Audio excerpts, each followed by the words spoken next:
Bəzən insanın seçdiyi peşə onun taleyinə çevrilir.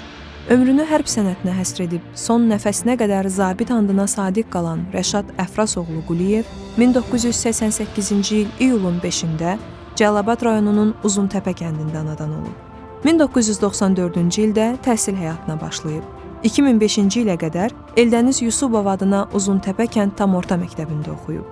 Məktəb illərində məsuliyyətli xarakteri və məqsədyönlü olması ilə seçilib.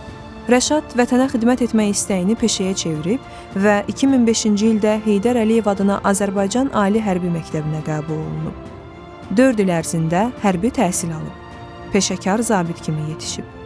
2009-cu ildə ali hərbi təhsilini başa vurub və Azərbaycan ordusunun sıralarında xidmətə başlayıb. Xidmət etdiyi illər ərzində peşəkarlığı, tələbkarlığı və vəzifəsinə bağlılığı ilə seçilib. Hərbi formanı yalnız bir peşənin deyil, böyük bir məsuliyyətin rəmzi hesab edib. Ona həvalə olunan tapşırıqları daim yüksək səviyyədə yerinə yetirib, döyüş yoldaşlarının hörmətini qazanıb. 2020-ci il sentyabrın 27-sində başlayan Vətən müharibəsində kapitan Rəşad Quliyev ön cəbhədə yer alıb. Tərtər rayonunun Talış qəsəbəsi istiqamətində gedən döyüşlərə qatılıb, işğal altında olan torpaqlarımızın azadlığı uğrunda mübarizə aparıb. Döyüşlərin ən gərgin anlarında belə şəxsi heyəti ilə birlikdə irəliləyib, üzərinə düşən vəzifəni şərəflə yerinə yetirib.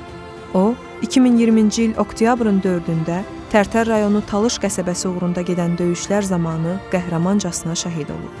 Şəhid kapitan doğma Cəlilabad rayonu Uzuntəpə kənd qəbirstanlığında torpağa tapşırılıb. Azərbaycan Respublikasının Prezidenti İlham Əliyevin sərəncamlarına əsasən Quliyev Rəşad Əfrasoğlu ölümündən sonra vətən uğrunda, igidliyə görə, su qovşanının azad olunmasına görə medalları və 3-cü dərəcəli rəşadət ordeni ilə təltif olunub.